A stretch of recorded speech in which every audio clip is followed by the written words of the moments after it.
আসসালামু আলাইকুম everyone, welcome back to my channel R K cooking studio. আজকের পর্বে একদম সহজ উপায়ে তৈরি করে দেখাবো বাদামের চিটকি বা বাদামের বারো রেসিপি। আমি 100% গ্যারান্টি দিয়ে বলতে পারি যে আমার আজকের রেসিপি ফলো করলে যে কেউ খুবই সহজেই কিন্তু বানিয়ে নিতে পারবেন মজাদার এই চিটকি রেসিপি বা পিনাট বার। চেষ্টা করেছি একদম সহজ উপায়ে তৈরি করে দেখাতে। যদি পারফেক্টলি বাদামের বারটা তৈরি করে নিতে চান তাহলে পুরো ভিডিওটি স্কিপ না করে দেখার অনুরোধ রইল। তো চলুন শুরু করা যাক। বাদামের কটকটি বা বাদামের চিটকি তৈরি করার জন্য আমি এখানে 1 কাপের মতো খোসা ছাড়ানো বাদাম নিয়ে নিয়েছি। আর এগুলোকে একটু ভেজে নিব, আর অবশ্যই চুলার আঁচটা কিন্তু মিডিয়াম রেখে ভেজে নিতে হবে। একদম হাই হিটে যদি ভেজে নিতে যান তাহলে দেখা যাবে উপর থেকে পুড়ে যাবে, আর ভেতরে কিন্তু ভালোভাবে বাদামটা মুচমুচে হবে না। তাই মিডিয়াম আঁচে নেড়েচেড়ে বাদামটাকে ভেজে নিতে হবে। আর অনবরত নাড়াচাড়া করে বাদামটা ভেজে নিতে হবে, তা না হলে দেখা যাবে এক পাশে বাদামগুলো হয়েছে আর অন্য পাশটা হয়নি। তাই নাড়াচাড়ার উপর রেখে কিন্তু বাদামগুলোকে ভেজে নিতে হবে। আর এরকম খোসা ছাড়ানো বাদাম আপনারা কিন্তু মুদি দোকানে পেয়ে যাবেন। এখন খোসা ছাড়ানো বাদামগুলো কিন্তু খুব সহজেই পাওয়া যায়। তো আমি বেশ কিছুক্ষণ বাদামগুলোকে ভেজে নিয়েছি, আর এটা পারফেক্টলি কিন্তু ভাজা হয়ে গেছে। তো আপনারা কীভাবে বুঝবেন যে বাদামটা পারফেক্টলি ভাজা হয়েছে? তো আমি একটা ছোট টিপস দিয়ে দিচ্ছি। আপনারা একটা বাদামের বিচি নিয়ে একটু চিবিয়ে দেখবেন।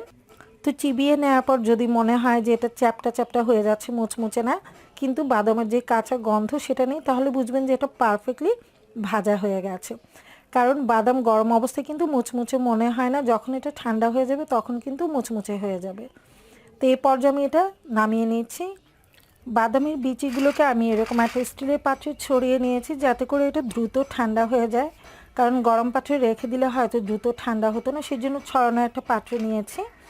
তো এবার আমি খোসাগুলো একটু ছাড়িয়ে নেব, সেজন্য বাদাম নিয়ে এরকম হাতে তালুতে ঘষে নিতে হবে। তো ঘষে নিলে দেখবেন যে সহজে কিন্তু খোসাগুলো উঠতে শুরু করবে। তো আমি কিছুক্ষণ কিন্তু এটাকে এরকম হাতের তালুতে ডলে নিয়েছি, আর এভাবে কচলে কচলেও নিতে পারেন। কচলে নিলে কিন্তু আরও দ্রুত খোসাটা ছেড়ে যাবে। আপনারা হয়তো স্ক্রিনে লক্ষ্য করলে দেখতেই পাচ্ছেন, যখন আমি এটা কচলে নিচ্ছি তখন কিন্তু আরও দ্রুত এটা ঝুরঝুরে হয়ে যাচ্ছে উপরের খোসাটা। আর বাদামগুলো কিন্তু একদম ক্লিন হয়ে গেছে, এই যে দেখেন ঝুরঝুরে হয়ে গেছে খোসাটা। তো এই খোসাটা কিন্তু এখন ঝেড়ে নিতে হবে।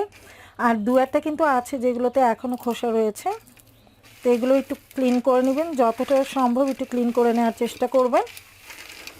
তো আমি বাদামগুলোকে খুব ভালো করে কিন্তু ক্লিন করে ঝেড়ে নিয়েছি, আর দেখতে পাচ্ছেন এখন কিন্তু এগুলো খুব সুন্দরভাবে পরিষ্কার হয়ে গেছে। তো আপনারা কষলে নিয়ে একটু ঝেড়ে নেবেন, যেমনটা করে আমরা চাল ঝেড়ে নিই। আর এই পাত্রে কিন্তু আমি এই চিটকিটা বা কটকটিটা সেট করব, যার জন্য আমি বাদামগুলোকে এভাবে লেবেল করে নিচ্ছি। তা হাতে একটু চেপে চেপে সমান করে নেবেন, চেষ্টা করবেন স্টিলের পাত্রে সেট করতে। আর এটা হচ্ছে সব থেকে সহজ উপায়। এরকম লেবেল করে নিলে খুব সহজেই কিন্তু বাদামটা সেট হয়ে যায়। অনেকে আছে সরাসরি গুড় কিংবা চিনির ক্যারামেলে বাদাম দিয়ে নেড়ে চেড়ে তারপর প্লেটে সেটাকে সমানভাবে বিছিয়ে নেয়। সেই পদ্ধতিটা আমার কাছে অনেকটাই কঠিন মনে হয়। কঠিন বলতে যারা নতুন তারা কিন্তু সহজে সেট করতে পারে না, উঁচু নিচু হয়ে যায়। তো আমার কাছে এটা সবচেয়ে সহজ মনে হয়েছে, তাই শেয়ার করছি।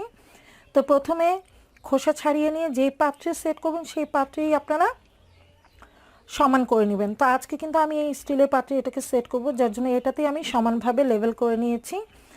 আর চেষ্টা করবেন একটু তলায় সামান্য তেল ব্রাশ করে নিতে। আমি ঝেড়ে নেওয়ার পর সামান্য তেল ব্রাশ করে নিয়েছি, তারপর বাদামগুলোকে এরকম লেভেল করে দিচ্ছি। এতে করে এই চিটকি বা বাদামের কটকটিটা খুব সহজে কিন্তু উঠে যাবে, আর তেল না দিলেও কিন্তু উঠে যাবে, তেমন কোনো সমস্যা হবে না। তো এবার আমি চিনির ক্যারামেলটা রেডি করে নিব।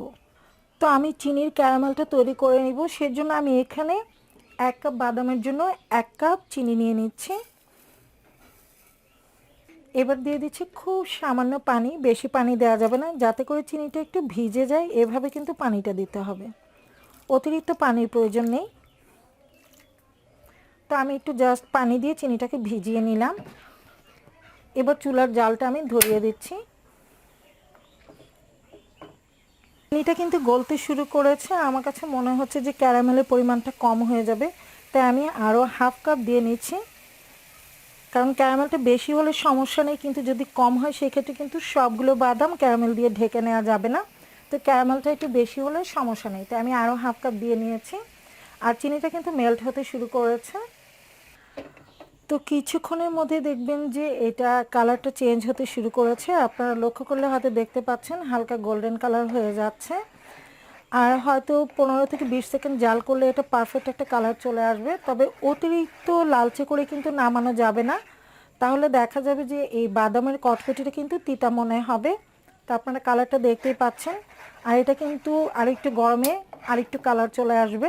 এই যে এখন কিন্তু হালকা গোল্ডেন কালার। তো ফ্যানের কারণে কিন্তু দেখা যাচ্ছে না, আমি আপনাদেরকে একটু ফ্যানটা কমিয়ে দেখাচ্ছি। তো ফ্যানটা কমে গেলে কিন্তু আপনারা কালারটা বুঝতে পারবেন। আপনারা লক্ষ্য করছেন কিনা আমি জানি না।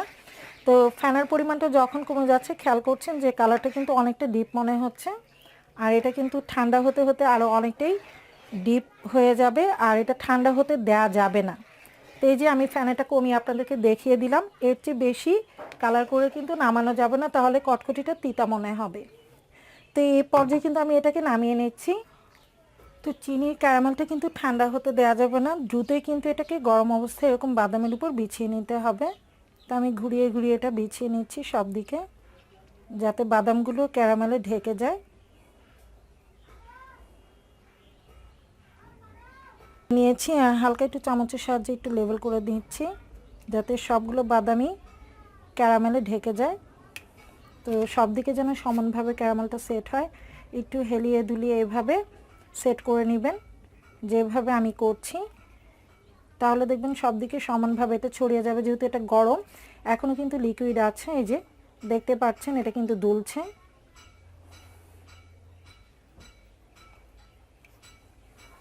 তো এটাকে আমি এভাবেই রেখে দিচ্ছি যাতে পুরোপুরি ঠান্ডা হয়ে সেট হয়ে যায়। ঠান্ডা হওয়ার পর আমি এটা আপনাদেরকে তুলে দেখাবো।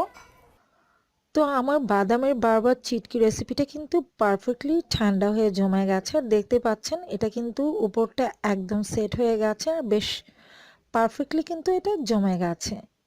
তো এবার জাস্ট একটু ছুরির সাহায্যে আমি একটা কর্নার থেকে উঠিয়ে নিচ্ছি। একটা কর্নারে হালকা একটু খোঁচা দিলেই দেখবেন খুব ইজিলি কিন্তু এই বাদামের বারবার চিটকিটা উঠে আসছে। তো দেখতে পাচ্ছেন ভিউয়ার্স, খুব সহজে কিন্তু এটা উঠে এসেছে। তা আমি কিন্তু এই বাদামের বারবার চিটকিটাকে কিন্তু পিস পিস করে নিইনি, তবে আপনারা যদি স্কোয়ার শেপে বা পিস করে কেটে নিতে চান সেক্ষেত্রে হালকা গরম থাকা অবস্থায় কিন্তু এটা কেটে নিতে হবে। পুরোপুরি সেট হয়ে গেলে কিন্তু এটা কেটে নেওয়া সম্ভব হবে না। তো আমি যেহেতু পিস করিনি, আমি এটাকে হাতেই টুকরো টুকরো করে কন্টেনারে ভরে রেখে দিব। তো দেখতে পাচ্ছেন একদম কাচের মতো কিন্তু ভেঙে যাচ্ছে। তা আমি এটাকে আমার পছন্দ মতো টুকরো টুকরো করে রাখছি। তারপর এটাকে বয়ামে ভরে সংরক্ষণ করে রাখতে পারবেন 1 থেকে 1.5 মাসের মতো। চেষ্টা করবেন অবশ্যই এয়ারটাইট কন্টেনারে ভরে রাখতে, তাহলে দীর্ঘদিন এটা মুচমুচে থাকবে। তো আই হোপ আমার আজকের রেসিপি আপনাদের কাছে খুবই সহজ মনে হয়েছে। রেসিপি ভালো লেগে থাকলে লাইক, কমেন্ট এবং শেয়ার করবেন। আর এরকম সব সহজ সহজ রেসিপি পেতে চ্যানেলটিকে সাবস্ক্রাইব করে পাশে থাকা বেল আইকনটি অন করে অল নোটিফিকেশন দিয়ে দিবেন। এতে করে আমি যখনই কোনো নতুন ভিডিও আপলোড দিব আপনারা সাথে সাথে তার নোটিফিকেশন পেয়ে যাবেন সবার আগে।